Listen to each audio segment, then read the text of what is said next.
Hello नमस्कार दोस्तों। स्वागत है आपका बायोलॉजी के एक और बड़े ही खूबसूरत chapter cell the unit of life में। तो इस चैप्टर को आज हम शुरू करेंगे, इसका पार्ट 1 पढ़ेंगे। तो मैं आपको एक और बात बताना चाहूँगा कि मेरे पास कुछ स्टूडेंट्स के फ़ोन आए थे। उन्होंने कहा है मेरे से कि सर आपका जो चैनल है या भैया आपका जो चैनल है वो ग्रो कर चुका है, अब कोई असिस्टेंट रख लीजिए इसे संभालने के लिए। तो जी हाँ दोस्तों, मैं ले आया हूँ अपने चैनल पर असिस्टेंट मैडम। ये हैं आपकी असिस्टेंट मैडम और ये मेरे चैनल की देख रेख करेंगी, ये जैसा देख रेख कर रही हैं। तो शुरू करते हैं एक अच्छा chapter cell the unit of life, इसकी एनसीईआरटी रीडिंग और इसे समझते हैं। When you look around you see both living and non living things. भाई अपने आसपास देखो, लिविंग और नॉन लिविंग थिंग्स दिखेंगी। अपने आप से फिर सवाल करना कि ऐसी क्या चीज़ है जो ऑर्गेनिज्म को लिविंग कर रही है और इनएनिमेट थिंग मतलब नॉन लिविंग थिंग्स में वो नहीं है। तो ऐसी क्या चीज़ है जो लिविंग को लिविंग बनाती है और नॉन लिविंग में वो चीज़ नहीं है, इसलिए वो नॉन लिविंग है। The answer to this is the presence of the basic unit of life, the cell. तो भाई लोगों, इस चीज़ का उत्तर है सेल। जो बेसिक यूनिट ऑफ लाइफ है वो है सेल, जिसके बारे में हम डिटेल में चर्चा करेंगे। All organism are composed of cells. सभी जितने भी ऑर्गेनिज्म हैं वो सेल से बने हुए हैं। Some are composed of a single cell and are called unicellular organism. कुछ सिंगल सेल के बने हुए हैं इसलिए उन्हें यूनिसेलुलर ऑर्गेनिज्म कहते हैं। वाइल जो अदर्स हैं और हैं जो कि मैनी सेल से बने हुए हैं उन्हें मल्टी सेलुलर ऑर्गेनिज्म कहते हैं। यूनि माने एक, सेल्यूलर एक सेल से बना हुआ ऑर्गेनिज्म यूनिसेलुलर ऑर्गेनिज्म, कई सेलों से मैनी सेल से बना हुआ ऑर्गेनिज्म मल्टी सेलुलर ऑर्गेनिज्म। आगे पढ़ते हैं। What is a cell? Cell क्या है? Unicellular organism are capable of. Unicellular organism किस चीज़ के लिए कैपेबल है, क्या चीज़ की उनमें क्षमता है? दैट इज फर्स्ट पॉइंट है उनका इंडिपेंडेंट एग्जिस्टेंस। इंडिपेंडेंट एग्जिस्टेंस होती है, एक ही सेल है इंडिपेंडेंट अपनी जो है जीवन व्यतीत कर रहा है। दूसरा point performing the essential function of life. ठीक है, और क्या कर रहा है? एक ही जो इंडिपेंडेंट एग्जिस्टेंस है सेल का और वही जो है जितने भी असेंशियल फंक्शन है लाइफ के उन्हें परफॉर्म कर रहा है एक ही सेल। पहली बात तो यूनिसेलुलर में एक सेल है, इंडिपेंडेंट एग्जिस्टेंस कर रहा है और असेंशियल फंक्शन को जो लाइफ के असेंशियल फंक्शन है उन्हें एक ही सिंगल सेल परफॉर्म कर रहा है। Anything less than a complete structure of cell does not ensure independent living. कोई भी चीज़ अगर एक सेल से भी कम है तो वो क्या गारंटी लेती है कि वो इंडिपेंडेंट लिविंग मतलब अकेले जो इंडिपेंडेंटली सर्वाइव कर सकती है। सेल से भी कम है तो क्या है, फिर क्या जिएगा? कम से कम एक सेल ही तो जिएगा, यूनिसेलुलर ऑर्गेनिज्म। तो anything less than a complete structure of a cell does not ensure independent living. Hence, cell is the fundamental structural and functional unit of all living organism. तो इसलिए जो सेल है वो fundamental structure और functional unit है सभी living organism की। अब बात करते हैं भाई एंटोनी वॉन ल्यूवेनहुक की, जिन्होंने first saw and described a live cell. जिन्होंने सबसे पहले देखा और उसके बारे में डिस्क्राइब किया, किसके बारे में? जीवित सेल के बारे में। क्या लिखा हुआ है? Live cell. इनसे पहले भी देखा था रॉबर्ट हुक भाई साहब ने, जो कि आपने पिछली क्लासेस में पढ़ा होगा। रॉबर्ट हुक भाई साहब ने देखा था डेड सेल, इन्होंने लिविंग सेल देखा है। रॉबर्ट ब्राउन भाई साहब की बात आई तो रॉबर्ट ब्राउन भाई साहब ने डिस्कवर्ड किया न्यूक्लियस को। ठीक है भाई, तो एंटोनी वॉन ल्यूवेनहुक ने लिव सेल को किया, रॉबर्ट हुक ने डेड सेल को किया और रॉबर्ट ब्राउन ने भाई अपने जो सेल के अंदर न्यूक्लियस है उसकी खोज कर दी। The invention of the microscope and its improvement leading to the electron microscope revealed all the structural details of the cell. अब जो है माइक्रोस्कोप में वृद्धि आई, उसमें इम्प्रूवमेंट हुए और इलेक्ट्रॉन माइक्रोस्कोप बना जिसने सेल की और स्ट्रक्चरल डिटेल्स के बारे में जानकारियाँ दी, मतलब उससे देखकर जानकारियाँ मिली। अब बात करते हैं सेल थ्योरी की। तो सेल थ्योरी की बात करते हैं 1838 में मैथियस स्केलेटन, जो कि एक जर्मन बॉटनिस्ट हैं। तो 1838 की बात है। मैथियस स्केलेटन नाम के साइंटिस्ट हैं जो एक जर्मनी के बॉटनिस्ट हैं, इसलिए जर्मन बॉटनिस्ट लिखा हुआ है। Examined a large number of plants, उन्होंने लार्ज नंबर प्लांट्स को एग्जामिन किया, उनके बारे में जांच पड़ताल करी, भारी मात्रा में प्लांट्स पर जांच पड़ताल करी, और पाया observe that all plants are composed of different kinds of cells, कि जितने भी प्लांट्स हैं, ऑल प्लांट्स जो होते हैं, वो प्लांट होते हैं, वो डिफरेंट काइंड्स ऑफ सेल से बने हुए हैं। जैसा कि आपने एनाटॉमी ऑफ प्लांट में, फ्लावरिंग प्लांट में ये चीज़ देखी हुई है कि all plants are and observe that all plants are composed of different kinds of cell. तो भाई सबसे पहले कौन देख रहे हैं? 1838 में Matthias Schleiden, German botanist, botanist माने भैया प्लांट वगैरह पे देखेंगे। तो उन्होंने बताया कि all plants are composed of different kinds of cells which forms the tissue. अब सेल्स जब एग्रीगेट करके बनाए जाते हैं टिश्यू, तो भैया सेल से मिलकर उन्होंने बना दिया टिश्यू। तो उन्होंने बनाया प्लांट का टिश्यू सेल्स ने। At about the same times, उसी समय के आसपास, थियोडर श्वान साइंटिस्ट नाम की बात आ गई भाई। तो उसी समय की बात है, थियोडर श्वान, 1839 की बात है। 1838 में जर्मन बॉटनिस्ट आए भाई मैथियस स्केलेटन। उसके बाद 1839 में थियोडर श्वान आए, जो भी जर्मनी के हैं भैया, पर जर्मनी के जूलॉजिस्ट हैं। ठीक है, तो ये जर्मनी के जूलॉजिस्ट, वो जर्मनी के बॉटनिस्ट, उन्होंने बता दिया कि ऑल प्लांट्स वो हैं, वो composed of different types of cells हैं, और सेल से टिश्यू बनता है प्लांट्स का। फिर थियोडर श्वान की बात है 1839 में, जो कि जर्मन जूलॉजिस्ट हैं। ठीक है, अब आप ऐसे याद रख सकते हो, स्वान जैसे होता है सफ़ेद बगुला, सफ़ेद बगुला एक है एनिमल, तो ये आदमी, ये जो साइंटिस्ट रहा होगा, ये जूलॉजी वाला रहा होगा, तो जर्मन जूलॉजिस्ट, जर्मनी के दोनों हैं, और उसके नाम में कोई एनिमल की ऐसी बात नहीं हो रही। ठीक है, तो वो प्लांट वाला रहा होगा, मतलब बॉटनिस्ट रहा होगा। तो ऐसे स्वान से याद कर लेना, सफ़ेद बगुला। आगे बढ़ते हैं। Studied different types of animals cell. अब भाई स्वान बगुला जूलॉजिस्ट, तो भाई एनिमल की करेंगे बात, तो इन्होंने different types of animal cell की स्टडी करी and reported that cells had a thin outer layer which is today known as the plasma membrane. तो भाई साहब थियोडर स्वान साहब ने 1839 में, जो कि जर्मन जूलॉजिस्ट थे,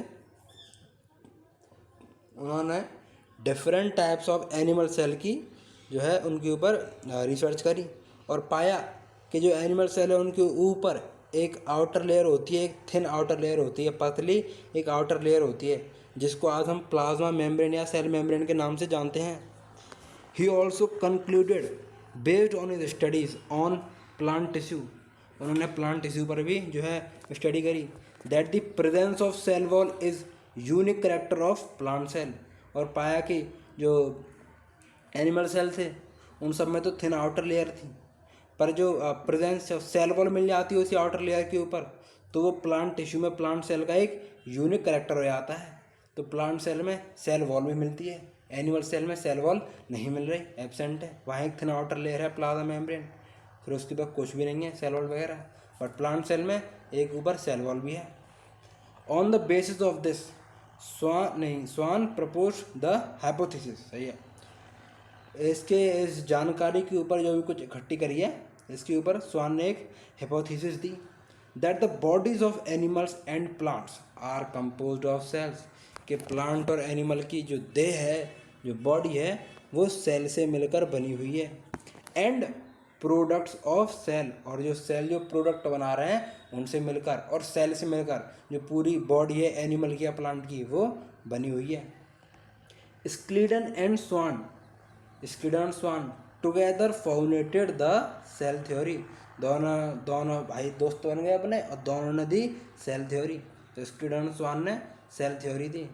this theory however did not explain as how new cells were formed, और भाई थ्योरी तो दे दी कि ऐसे करके जो है प्लांट सेल हैं, और डिफरेंट प्लांट सेल हैं, टिश्यू बना रहे हैं, एनिमल सेल हैं, प्लांट सेल में सेल वॉल होती है, एनिमल सेल में प्लाज्मा मेम्ब्रेन होती है, ऐसे भाई थ्योरी दे दी।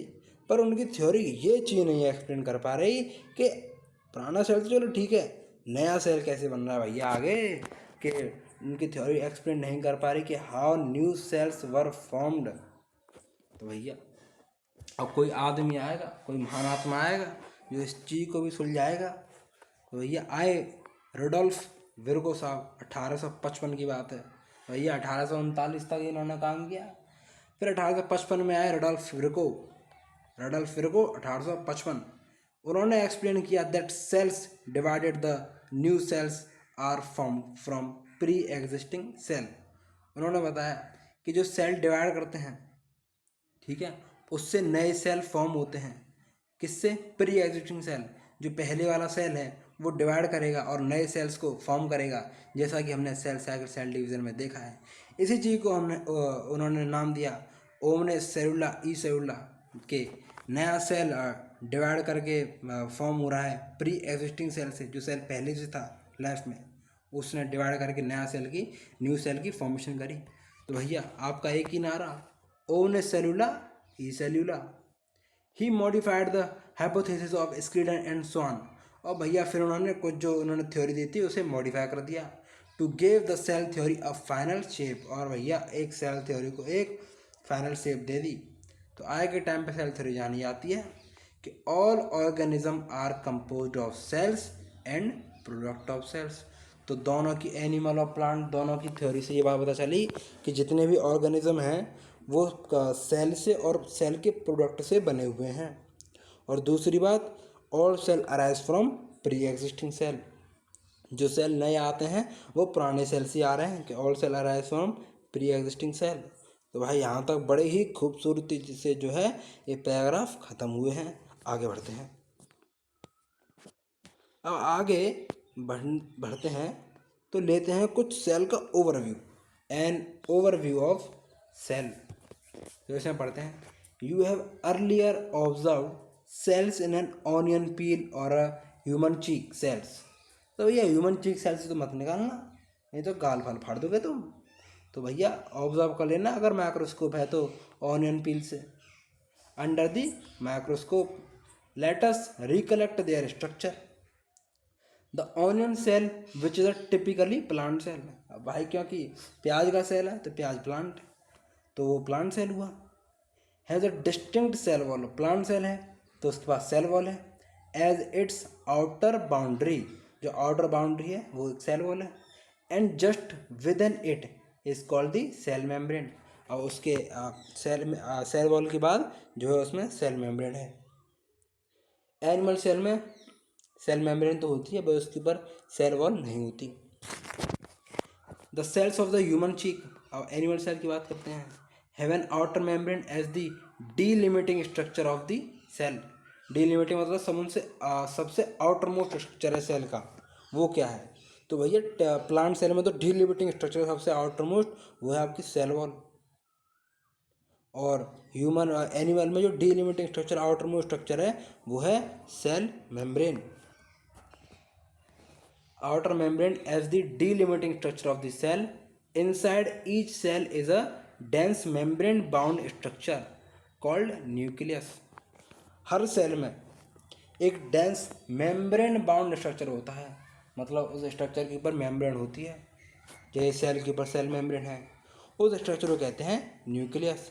जैसा कि हमने इसके बारे में सेल साइकिल सेल डिवीजन में ही पढ़ा है, तो उस स्ट्रक्चर को न्यूक्लियस कहते हैं। This nucleus contains the chromosome. इसी न्यूक्लियस, ये न्यूक्लियस है, ये क्रोमोसोम को कंटेन करके रखता है, क्रोमोसोम को अपने पास रखता है। क्रोमेटिन फाइबर्स होती हैं इसमें, which in turn contain the genetic material DNA. जो कि जो क्रोमोसोम है वो क्या होते हैं, वो भाई वो जेनेटिक मटेरियल को रखते हैं अपने पास। उनमें जो है होते हैं अपने DNA. Cells that have membrane bound nuclei are called eukaryotic. Cells जिनके न्यूक्लियाई जो मेम्ब्रेन बाउंड है,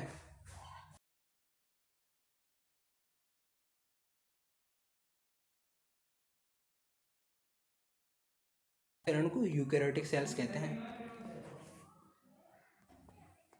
जबकि वो सेल जिनके न्यूक्लियस के मेम्ब्रेन नहीं है, lack membrane bound nucleus, are called prokaryotic cell. In both prokaryotic and eukaryotic cell A semi-fluid matrix called cytoplasm occupies the volume of the cell. अब भाई सेल है, ये देखो है जी, चलो जी, तो भाई सेल है कुछ इस प्रकार, ये सेल है, इसके अंदर आप लोग जानते हो एक सेमी फ्लूइड मैट्रिक्स भरी रहती है, ये ठीक है, तो उसके अंदर ये ऐसी मेम्ब्रेन है, ये न्यूक्लियस है आपका। तो ये सेमी फ्लूइड मैट्रिक्स कुछ नहीं, ये साइटोप्लाज्म है, ये भाई तरल पदार्थ है सेल का, यही लिविंग रखने में बहुत बड़ा रोल प्ले करता है। तो ये साइटोप्लाज्म है भैया, अपना आराम दे। चलो भाई आगे बढ़ते हैं। तो एक सेमी फ्लूइड मैट्रिक्स होती है प्रोकैरियोटिक और यूकैरियोटिक दोनों सेल्स में, एक सेमी फ्लूइड मैट्रिक्स होती है जिसे साइटोप्लाज्म कहते हैं, जो ऑक्यूपाई करती है पूरे सेल का volume. The cytoplasm is the main arena of cellular activity in both plants and animals. तो आपने तो अरीना गेम में सुना होगा, BGMI में और जो अपना फ्री फायर ऐसे गेम में अरीना होता है भाई, प्लेग्राउंड। तो यहाँ पर ही बता रखा है जो सेल है उसमें मेन अरीना है सेलुलर एक्टिविटीज़ के लिए, सेलुलर जितनी एक्टिविटीज़ होंगी उनके लिए मेन अरीना होता है साइटोप्लाज्म, बोथ प्लांट और एनिमल सेल्स में। Various chemical reaction occur in it keep the cell in the living state. तो भाई साहब बहुत सारी केमिकल रिएक्शन होती हैं साइटोप्लाज्म में, जिसकी वजह से सेल है वो लिविंग स्टेट में जीवित स्थिति में बने रहता है। Besides the nucleus, the eukaryotic cells have other membrane-bound distant structure called organelles। तो भैया न्यूक्लियस के अलावा यूकैरियोटिक सेल में और भी मेम्ब्रेन बाउंड होते हैं स्ट्रक्चर्स, जिन्हें ऑर्गेनल्स कहते हैं। तो न्यूक्लियस के अलावा सेल में और भी मेम्ब्रेन बाउंड स्ट्रक्चर हैं जिनके ऊपर मेम्ब्रेन है, परत है, उन्हें ऑर्गेनल्स कहते हैं। जैसे कि बात आई endoplasmic reticulum, ER, Golgi complex, lysosome, mitochondria, microbodies and vacuoles. तो भाई ये सब ऑर्गेनल्स के नाम लिख दिए हैं कि एंडोप्लाज्मिक रेटिकुलम हुआ, गोल्गी कॉम्प्लेक्स हुए, लाइसोसोम्स हुए, माइटोकॉन्ड्रिया और वैक्यूल्स, ऐसे नाम लिखे हुए हैं। आगे बढ़ते हैं।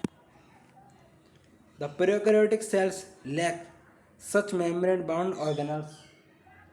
जो प्रोकैरियोटिक सेल्स हैं उनमें लैक माने कमी होती है ऐसे मेम्ब्रेन बाउंड ऑर्गेनल्स की। मतलब भाई कोई ऑर्गेनल है ये तो मेम्ब्रेन वगैरह नहीं है, तो ऐसे मेम्ब्रेन बाउंड ऑर्गेनल्स की कमी होती है प्रोकैरियोटिक सेल में। प्रो माने पुराने, मतलब पहले यही रहे होंगे दादा परदादा।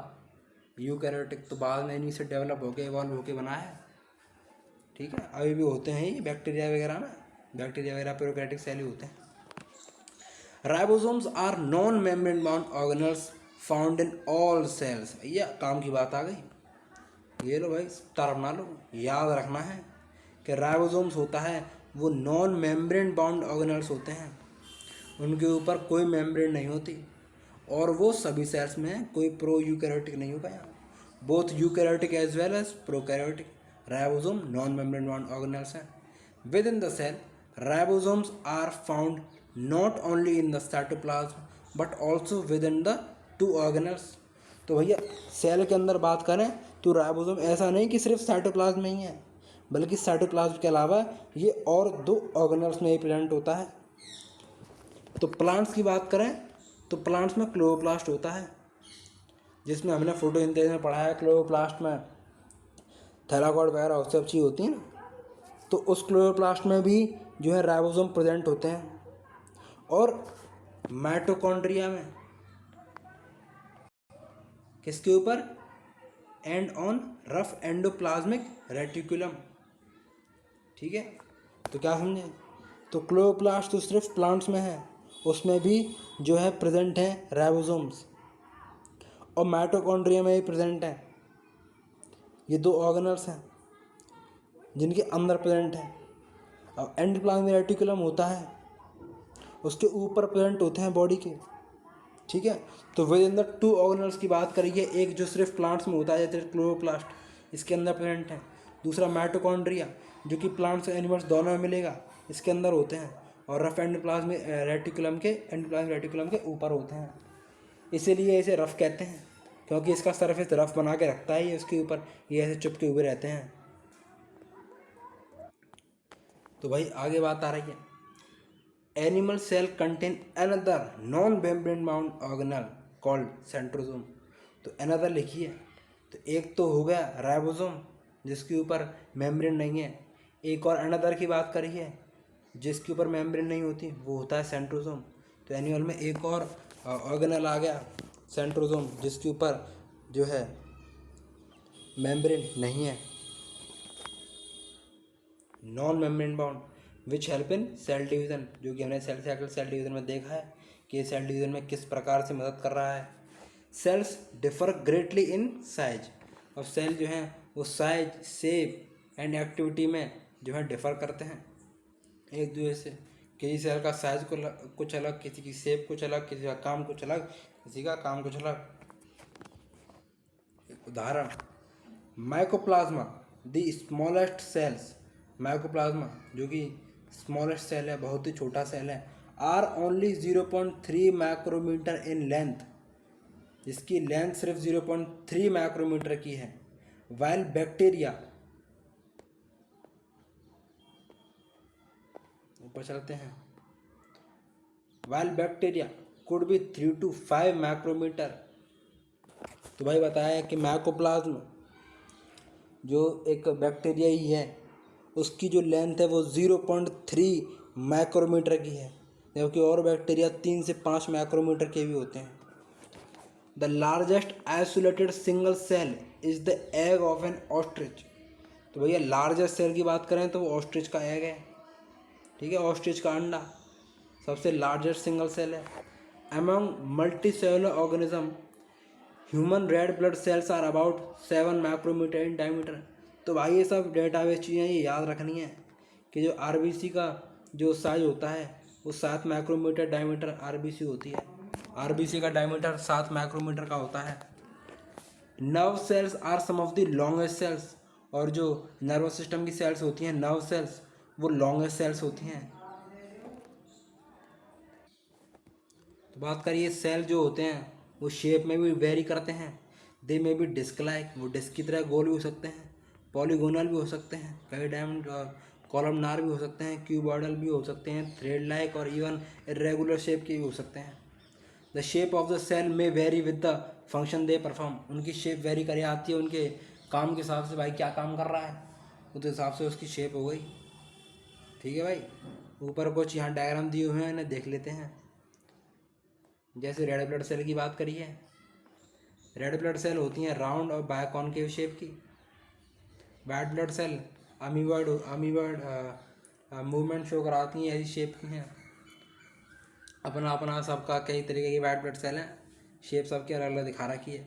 Columnar epithelial cell, epithelial columnar cell होती हैं ऐसी लंबी लंबी, बेस पे जो होता है न्यूक्लियस होता है, ये बेस पे न्यूक्लियस है सेल के, ये स्ट्रक्चरल ऑर्गेनाइजेशन में पढ़ा है आपने। लॉन्ग एंड नैरो सेल्स होती हैं, बेस पर न्यूक्लियस है। आगे बढ़ते हैं, ये ब्रांच नर्व सेल हैं, ये भैया ब्रांच नर्व सेल हैं, ऐसे ब्रांच निकली हुई हैं सेल्स नर्व सेल ऐसे ही। ट्रैकियार एनाटॉमी में है, ट्रैकियार जाइलम का एक पार्ट होता है, जाइलम ट्रैकियार, ऐसे इलोंगेटेड शेप में है, लंबी लंबी पैप की तरह। म्यूजोफिल सेल की बात करिए तो राउंड और ओवल शेप है, ये राउंड ये ओवल ऐसे करके। आगे बढ़ते हैं, आगे बात करते हैं प्रोकैरियोटिक सेल्स के बारे में। The prokaryotic cells are represented by bacteria, blue green algae, mycoplasma, PPLO जिसे कहते हैं प्लूरो निमोनिया लाइक ऑर्गेनिज्म। तो भैया बैक्टीरिया और ब्लू ग्रीन अलगी भी साइनो बैक्टीरिया होता है, यू बैक्टीरिया में आता है, आपने किंगडम मुनेरा में देखा हो तो bacteria, blue green algae, mycoplasma, PPLO like organism, ये सब प्रोकैरियोटिक सेल्स में आते हैं। They are generally smaller, bacteria भाई छोटा तो होगा ही, बैक्टीरिया ऐसे प्रोकैरियोटिक जनरली स्मॉलर होते हैं।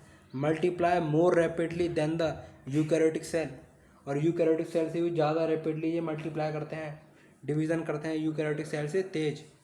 दे may vary greatly in shape and size, ये शेप और साइज में डिफर करते हैं। The 4 basic shapes of bacteria are, bacteria की 4 बेसिक शेप्स दिखा रखी हैं जो ज़्यादातर पाई जाती हैं। छोटे बाल। तो बैसिलस रॉड लाइक होती है, कॉकस यानी स्फेरिकल होती है, विब्रियो ऐसी कॉमा की शेप में होती है विब्रियो भाई, ऐसे ऐसे, अरे तो कैसा कॉमा बनेगा भैया, ऐसे कॉमा की शेप में, ये विब्रियो।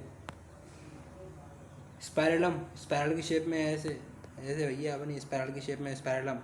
बैसिलस होती है रॉड लाइक, ऐसे होते हैं रॉड लाइक। कॉकस स्फेरिकल ऐसे गोल गोल अपना। तो ये बैसिलस होगी रॉड लाइक, ये कॉकस होगी स्फेरिकल, ये स्पाइरलम होगी स्पाइरल शेप, ये vibrio comma shape. The organisation of the prokaryotic cell is fundamentally similar even through,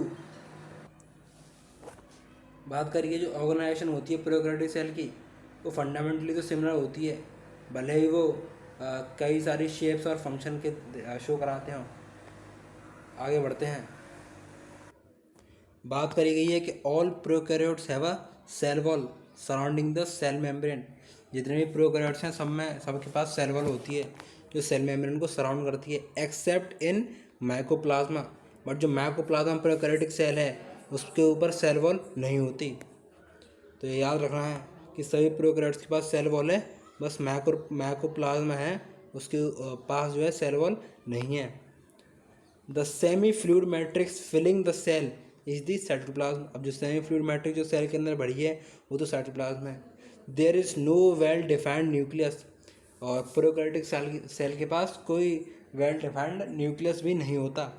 the genetic material is basically naked, मतलब जो जेनेटिक मटेरियल है वो नेकेड है, वो ढका नहीं है, वो उभरा हुआ है। ठीक है भाई साहब, जो जेनेटिक मटेरियल है वो नेकेड है, क्योंकि अगर उसके ऊपर वेल डिफाइंड न्यूक्लियस ही नहीं है तो वो जो है कैसे किसी स्ट्रक्चर के अंदर रहेगा इंक्लूड। तो जेनेटिक मटेरियल बेसिकली नेकेड होता है। Not enveloped by nuclear membrane, मतलब वो न्यूक्लियर मेम्ब्रेन से एनवेलप नहीं होता, क्योंकि प्रोकैरियोटिक सेल में न्यूक्लियर मेम्ब्रेन नहीं होती। In addition to the genomic DNA, genomic DNA के एडिशन क्या मतलब, जीनोमिक डीएनए के साथ साथ, जीनोमिक डीएनए यानी सिंगल क्रोमोसोम या सर्कुलर डीएनए। ठीक है, मैनी बैक्टीरिया जीनोमिक डीएनए के साथ साथ जो जीन का डीएनए है, मेन उसका जो डीएनए है उसके साथ साथ कई बैक्टीरिया में स्मॉल सर्कुलर डीएनए भी होता है जो आउटसाइड द जीनोमिक डीएनए होता है। जीनोमिक डीएनए के आउटसाइड मतलब अलग उससे। तो कई बैक्टीरियाज के पास, ठीक है, तो कई बैक्टीरियाज के पास जीनोमिक डीएनए के अलावा एक स्मॉल सर्कुलर डीएनए भी होता है। दीज स्मॉलर डीएनए, ये जो स्मॉलर डीएनए इसको प्लास्मिड कहते हैं। जो प्लास्मिड होता है वो उनको एक यूनिक फिनोटाइपिक कैरेक्टर देता है ऐसे बैक्टीरियाज को, और वो उनकी जो है उन्हें एंटीबायोटिक नेचर भी प्रदान कराता है। तो प्लास्मिड होता है कुछ सम मैनी बैक्टीरिया, मतलब कई सारे बैक्टीरियाज के पास जीनोमिक डीएनए के अलावा एक और स्मॉल सर्कुलर डीएनए होता है जिसे प्लास्मिड कहते हैं, जो कि इन्हें एक यूनिक फिनोटाइपिक कैरेक्टर, जो कि उन्हें उनका अपीयरेंस यूनिक बनाता है ऐसे बैक्टीरिया का। One such character is the resistance to antibiotic. एक ऐसा कैरेक्टर तो यह है कि उन्हें एंटीबायोटिक से रेजिस्टेंस दिलाता है, मतलब एंटीबायोटिक उस पर काट नहीं कर पाएंगी क्योंकि उसमें एंटीबायोटिक से लड़ने की शक्ति है, उसके डीएनए में रेजिस्टेंस प्रोवाइड करा रहा है एंटीबायोटिक से। In higher classes, you will learn that this plasmid DNA is used to monitor bacterial transformation। और भैया बायोटेक्नोलॉजी में इसी की मदद से हम प्लास्मिड की मदद से बैक्टीरियल ट्रांसफॉर्मेशन के बारे में भी जानते हैं विद फॉरेन डीएनए के साथ। तो ये सब चीज़ें आप बायोटेक्नोलॉजी अच्छे से पढ़ोगे, जब पढ़ोगे 12th क्लास में तो और ज़्यादा क्लियर हो जाएंगी। Nuclear membrane is found in eukaryotes. Eukaryotes के पास तो न्यूक्लियस मेम्ब्रेन होती है। No organelles like the ones in eukaryote are found in prokaryotic cell except for ribosome.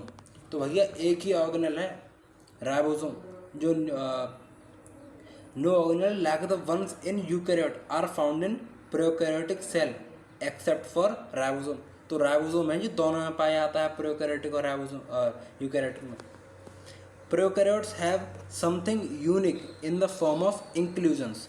तो प्रोकैरियोट्स के पास कुछ चीज़ ऐसी यूनिक होती है इंक्लूजन के फॉर्म में। इसके बारे में भी आगे अभी देखेंगे यहाँ अगले पेज पर, इंक्लूजन बॉडीज़ के बारे में। तो प्रोकैरियोट्स के पास कुछ तो ऐसी चीज़ है यूनिक इंक्लूजन के फॉर्म में, वो भी आगे देखेंगे। अभी बस ऐसे याद रखो कि प्रोकैरियोट्स के पास कुछ तो एक यूनिक चीज़ है in form of inclusions. A specialized differentiated form of cell membrane called mesosome is the characteristic of prokaryotes. तो भाई स्पेशलाइज्ड डिफरेंशिएटेड फॉर्म होती है सेल मेम्ब्रेन की, तो सेल मेम्ब्रेन की स्पेशलाइज्ड फॉर्म है जिसे कहते हैं मीजोसोम्स, जो कि प्रोकैरियोट की कैरेक्टरिस्टिक है। तो प्रोकैरियोटिक कैरेक्टरिस्टिक क्या है? एक स्पेशलाइज्ड फॉर्म होती है सेल मेम्ब्रेन की जिसे मीजोसोम कहते हैं। इसके बारे में भी हम आगे चर्चा करेंगे आगे आने वाले पैराग्राफ्स में। They are essentially infolding of cell membrane. ये सेल मेम्ब्रेन की इनफोल्डिंग, सेल मेम्ब्रेन ऐसे फोल्ड होकर अंदर की तरफ जो है मीजोसोम फॉर्म कर लेती है। तो यहाँ ये कुछ डायग्राम्स दिए हुए हैं, इन्हें देखते हैं। तो भाई टिपिकली यूकैरियोटिक सेल बता रखा है कि 10 से 20 माइक्रोमीटर का है साइज में, ये यहाँ दिखा रखा है typically eukaryotic cells. Typical bacteria, एक जनरली बैक्टीरिया की जो साइज होता है वो 1 से 2 माइक्रोमीटर लेंथ होता है। पीपीएलओ प्लूरोनिमोनिया लाइक ऑर्गेनिज्म का जो साइज है 0.1 माइक्रोमीटर का है। ठीक है, जो पीपीएलओ है ये माइक्रोप्लाज्मा की फॉर्म है, तो वहाँ 0.3 माइक्रोमीटर लेंथ दे रखी है, 0.1 माइक्रोमीटर दे रखा है। तो ऐसे कंफ्यूज नहीं होता कि वो तो स्मॉलेस्ट कह रखा था, ये 0.1 माइक्रोमीटर, एक ही बात है। वायरसेस की दे रखी है 0.02 से 0.2 माइक्रोमीटर। तो भाई आप सोच रहे हो कि ये वायरस तो और छोटा हो गया, ये क्यों नहीं आया? तो ये सेल्स में काउंट नहीं होता, इसे अलग से पढ़ते हैं। तो ये अलग से आ गया 0.02 से 0.2 माइक्रोमीटर वायरस की दिखा रखी है। उसके बाद पढ़ते हैं cell envelope and its modification. Most prokaryotic cells, particularly the bacterial cell, have a chemical complex cell envelope. Prokaryotic cells जैसे बैक्टीरियल सेल, इनके पास एक केमिकली कॉम्प्लेक्स सेल एनवलप होता है। सेल के ऊपर एनवलप माने उसे कवर करने वाला एक केमिकली कॉम्प्लेक्स सेल एनवलप है। The cell envelope consist of tightly bound 3 layered structure. और जो इनका सेल एनवलप है वो 3 लेयर्ड स्ट्रक्चर से टाइटली बाउंड है। अब वो 3 लेयर्ड क्या है? 3 लेयर्ड में प्रोकैरियोट के बैक्टीरियल सेल की बात करी गई है कि केमिकली कॉम्प्लेक्स सेल एनवलप है और वो 3 लेयर से टाइटली बाउंड है। जो सबसे आउटर मोस्ट लेयर की बात करी जाएगी वो है ग्लाइकोकैलिक्स, आउटर मोस्ट ग्लाइकोकैलिक्स। जिसके बाद आती है सेल वॉल। तो सेल वॉल के ऊपर है ग्लाइकोकैलिक्स, ये बात याद रखनी है। सेल वॉल तो है ही, उसके ऊपर ग्लाइकोकैलिक्स है। और जैसा कि हम जानते हैं सेल वॉल के बाद आएगी प्लाज्मा मेम्ब्रेन या सेल मेम्ब्रेन। ऑल्दो तो ये कॉम्प्लेक्स केमिकल कॉम्प्लेक्स एनवलप हो गया, 3 लेयर हो गई इसमें। एक outer most glycocalyx cell wall के ऊपर, उसके बाद सेल वॉल, उसके बाद plasma membrane. Although each layer of the envelope performs distinct function. हर लेयर इस एनवलप की डिस्टिंक्ट फंक्शन परफॉर्म करती है। They act together as a single protective unit. पर वो तीनों प्रोटेक्टिव यूनिट की तरह काम करती हैं, एक सिंगल प्रोटेक्टिव यूनिट की तरह काम करती हैं। Bacteria can be classified into 2 groups on the basis of the difference in the cell envelopes. ठीक है, बैक्टीरिया को 2 ग्रुप्स में बांटा गया है उनके सेल एनवलप्स के डिफरेंस के बेसिस पर। And the manner in which they respond to staining procedure by Gram wise. तो इनके मैनर के ऊपर कि स्टेनिंग प्रोसीजर को किस तरीके से रिस्पॉन्ड कर रहे हैं। स्टेनिंग प्रोसीजर मतलब कलर वगैरह करने का कुछ प्रोसीजर है, इनके ऊपर स्टेन डाई वगैरह करने के ऊपर प्रोसीजर है, उसके लिए कैसे रिस्पॉन्स कर रहे हैं। तो इन्हें ग्राम वाइज जो है ऐसे यहाँ उसके ऊपर बता रखा है। Those take up the Gram stain, जो ग्राम स्ट्रेन को ले लेते हैं, मतलब जो कलर वगैरह हम जो केमिकल डालेंगे उसे ले लेंगे, ठीक है, उनके ऊपर उसकी जो है चढ़ जाएगा, रंग चढ़ जाएगा, तो उन्हें कहेंगे ग्राम पॉजिटिव। तो those take up the Gram stain, जो इसे ले लेंगे वो होंगे ग्राम पॉजिटिव। और जो नहीं लेंगे डू नॉट टेक वो होंगे ग्राम नेगेटिव बैक्टीरिया। तो ऐसे दो भागों में बट गए, ग्राम पॉजिटिव और gram negative bacteria. Glycocalyx differ in composition and thickness among different bacteria. जो ग्लाइकोकैलिक्स है वो डिफर करते हैं कंपोजिशन और थिकनेस में डिफरेंट बैक्टीरिया में। किसी बैक्टीरिया में पतली, किसी में मोटी। जो ग्लाइकोकैलिक्स जो आउटर मोस्ट लेयर है, it could be loose sheet as called the slime layer. ये लूज शीट की फॉर्म में हो सकती है, जिसे स्लाइम लेयर कहेंगे। कुछ बैक्टीरिया में जो ग्लाइकोकैलिक्स है वो लूज शीट की फॉर्म में होती है, इसे स्लाइम लेयर कहेंगे। जबकि कुछ में ये थिक और टफ हो सकती है, जिसे कैप्सूल कहेंगे। तो कुछ बैक्टीरिया में ये लूज शीट की फॉर्म में हो सकती है, जिसे स्लाइम लेयर कहेंगे। जबकि कुछ में ये ग्लाइकोकैलिक्स थिक और टफ होती है, इसे कैप्सूल कहते हैं। The cell wall determines the shape of the cell and provides a strong structural support to prevent the bacteria from bursting and collapsing. जो सेल वॉल है, ग्लाइकोकैलिक्स के बाद जो सेल वॉल है, वो जो सेल की शेप को डिटरमाइन करती है और उसे स्ट्रक्चरल सपोर्ट देती है और प्रिवेंट करती है बैक्टीरिया को बस्ट या कोलेप्स होने से। The plasma membrane is selectively permeable nature. जो प्लाज्मा मेम्ब्रेन होती है वो सिलेक्टिवली परमेबल नेचर की होती है, मतलब सिलेक्टिव चीज़ों का आदान प्रदान करवाएगी अपने through. Interacts with the outside world, outside world से इंटरेक्ट करने में काम आती है। मतलब आउटसाइड वर्ल्ड से क्या लेना है, क्या देना है आउटसाइड वर्ल्ड में, वो ये प्लाज्मा मेम्ब्रेन देगी, सिलेक्टिव चीज़ों का आदान प्रदान करेगी। This membrane is similar structural to that of the eukaryote. इस मेम्ब्रेन का जो स्ट्रक्चर होता है वो यूकैरियोटिक की सेल मेम्ब्रेन के सिमिलर होता है। मतलब जो सेल मेम्ब्रेन का स्ट्रक्चर है वो यूकैरियोट और प्रोकैरियोट में दोनों में सिमिलर सा है। A special membranous structure is the मेसोसोम्स। तो मेसोसोम्स की जैसे हमने ऊपर बात की है, ये स्पेशलाइज मॉडिफिकेशन होती हैं सेल मेम्ब्रेन की। ठीक है, तो special infolding of cell membrane होती हैं बेसिकली। तो स्पेशल मेम्ब्रेनस स्ट्रक्चर बता रखा है mesosome, which is formed by the extension of plasma membrane into the cell. जो प्लाज्मा मेम्ब्रेन के एक्सटेंशन से होता है सेल में। These extension are in the form of vesicles. ये एक्सटेंशन वेसाइकल्स की फॉर्म में हो सकते हैं, ट्यूब्यूल्स की फॉर्म में हो सकते हैं, लेमिला की फॉर्म में हो सकते हैं। ठीक है, तो ये मेसोसोम जो है प्लाज्मा मेम्ब्रेन की एक्सटेंशन है, ये वेसाइकल, ट्यूब्यूल्स और लेमिला की फॉर्म में हो सकते हैं। They help in cell wall formation. ठीक है, तो यहाँ इसके मेसोसोम के जो काम लिखे हुए हैं कि क्या काम कर रही है, तो ये सेल वॉल फॉर्मेशन में काम आ रही है, डीएनए की रेप्लिकेशन में मदद कर रही है, distribution to daughter cells, daughter cell में डिस्ट्रीब्यूशन में मदद कर रही है। तो ये किस में, प्रोकैरियोट की बात चल रही है, प्रोकैरियोटिक में है ये मेसोसोम्स। प्रोकैरियोटिक की कैरेक्टरिस्टिक होती है, तो उसकी सेल वॉल में एक्सटेंशन हो जाती है, ऐसे मॉडिफाई होकर वो वेसाइकल, ट्यूब्यूल्स और लेमिला की फॉर्म में मेसोसोम्स बनाती है, जो कि सेल वॉल फॉर्मेशन में, डीएनए रेप्लिकेशन में और डॉटर सेल के डिस्ट्रीब्यूशन कराने में हेल्प करती है।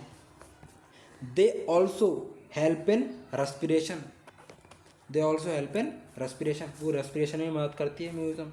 सिक्रेशन प्रोसेस में भी मदद करती है और सरफेस एरिया भी इंक्रीज करती है अंदर प्लाज्मा मेम्ब्रेन का, एंड एंजाइमेटिक कंटेंट के लिए, और एंजाइमेटिक कंटेंट के लिए सरफेस एरिया भी इंक्रीज करती है। इन सम प्रोकैरियोट्स लाइक साइनोबैक्टीरिया, तो साइनोबैक्टीरिया यानी ब्लू ग्रीन अलगी जो यू बैक्टीरिया के अंदर आता है। तो कुछ प्रोकैरियोट्स जैसे साइनोबैक्टीरिया की बात करते हैं, there are other membranous extension into the cytoplasm. उनके अंदर एक और मेम्ब्रेनस एक्सटेंशन होता है उनके साइटोप्लाज्म में, जिसे क्रोमैटोफोर्स कहते हैं। क्या कहते हैं? क्रोमैटोफोर्स, जो कंटेन करता है पिगमेंट्स। तो कुछ प्रोकैरियोट जैसे कि साइनोबैक्टीरिया, उनमें और अदर मेम्ब्रेनस एक्सटेंशन होता है जिसे क्रोमैटोफोर कहते हैं, जो कंटेन करता है pigments. Bacterial cell may be motile और नॉन मोटाइल। बैक्टीरियल सेल हैं या तो वो मोटाइल हो सकते हैं, मतलब मूवमेंट कर सकते हैं, या नॉन मोटाइल हो सकते हैं, दोनों तरीके के हो सकते हैं। इफ़ मोटाइल, अगर मूवमेंट कर सकते हैं तो उनके पास एक थिन फिलामेंटस एक्सटेंशन होगा from the cell wall called flagella. अगर मूवमेंट कर सकते हैं, मोटाइल हैं, तो उनके पास एक थिन फिलामेंटस एक्सटेंशन होगा, ऐसे करके फिलामेंटस एक्सटेंशन होगा। ठीक है, कहाँ से? सेल वॉल से, जिसे कहेंगे flagella. Bacteria shows a range in the number and arrangement of flagella. Bacteria इनके फ्लैजिला के नंबर में और अरेंजमेंट में जो है कई सारी वो दिखाता है, डिफर करता है, किसी में लंबी फ्लैजिला, किसी में ज़्यादा फ्लैजिला, ऐसे करके। Bacteria flagellum is composed of 3 parts. अब जो ये मोटाइल के लिए जो मेन कंडीशन बन रही है फ्लैजिला, ये जो फ्लैजिलम एक कहेंगे सिंगुलर को फ्लैजिलम, वो 3 पार्ट्स की बनी होती है। एक होता है फिलामेंट, एक होता है हुक, और एक होता है बेसल बॉडी। जो फिलामेंट होता है वो लॉन्गेस्ट पोर्शन होता है and extends from the cell surface to the outside. ये पूरा पोर्शन है, ये फिलामेंट है, जो कि सेल सरफेस से आउटसाइड जो है एक्सटेंड कर रहा है। Besides flagella, pili and fimbriae are also surface structures. Flagella के अलावा जो और सरफेस स्ट्रक्चर हैं वो होते हैं पिलाई एंड फिम्ब्रे। ये पर जो है मोटिलिटी में इनका रोल नहीं है। पिलाई एंड फिम्ब्रे होते हैं फिलामेंट के फ्लैजिला के अलावा surface structure but of the bacteria, but do not play role in motility. But movement में कोई रोल प्ले नहीं करते हैं। कौन? Pili and fimbriae. The pili are elongated tubular structure made of special protein. जो pili होते हैं वो elongated ट्यूबुलर स्ट्रक्चर हैं, जो कि स्पेशल प्रोटीन से बने हुए होते हैं। इनके बारे में हम आगे भी पढ़ेंगे। The fimbriae are small bristle like fibers. जो फिम्ब्रे होते हैं वो स्मॉल ब्रिसल लाइक फाइबर्स की तरह होते हैं, इस सरफेस पे फाइबर्स की तरह स्मॉल ब्रिसल लाइक फाइबर्स होते हैं। Sprouting out of the cell, जो सेल से निकल रहे होते हैं। In some bacteria they are known to help attach the bacteria to rocks in stream and also to the host tissue. और ये अटैचमेंट के काम में आते हैं, किसी रॉक वगैरह से या किसी होस्ट टिश्यू से अटैचमेंट करना है तो उसमें होल्ड के काम आएंगे ये। राइबोसोम एंड इंक्लूजन बॉडीज पढ़ते हैं, और यूकैरियोटिक सेल से इसे हम पार्ट 2 में कवर करेंगे। यूकैरियोटिक सेल से पार्ट 1 में राइबोसोम एंड इंक्लूजन बॉडी तक कवर करते हैं। तो पढ़ते हैं ribosome and inclusion bodies. In prokaryotes ribosomes are associated with the plasma membrane. तो प्रोकैरियोट्स में जो राइबोसोम होते हैं वो प्लाज्मा मेम्ब्रेन से एसोसिएट रहते हैं। They are about 15 nanometer by 20 nanometer in size. ठीक है, वो 15 नैनोमीटर और 20 नैनोमीटर के होते हैं साइज में। और कहाँ एसोसिएट रहते हैं? प्लाज्मा मेम्ब्रेन में। किसमें? प्रोकैरियोट्स में। आर मेड अप ऑफ 2 सब यूनिट, और ये 2 सब यूनिट से बने होते हैं। एक होती है 50s and 30s, which when present together form 70s। जोड़ना नहीं है, कहीं 50s प्लस 30s 80s कर दें, नहीं। ये सेडिमेंटेशन कोफिशिएंट है, इनके बारे में अभी इसमें पता चल जाएगा। तो 50s और 30s इसे टुगेदर कहते हैं 70s। इसमें ऑर्गेनेल पढ़ेंगे राइबोसोम्स, जब इनके बारे में और डिटेल में आपको पता चलेगा। तो वह इतना याद रखो, जो प्रोकैरियोटिक राइबोसोम है उसकी सब यूनिट होती हैं 50s एंड 30s, टुगेदर कहते हैं 70s। तो मतलब प्रोकैरियोटिक राइबोसोम 70s होता है।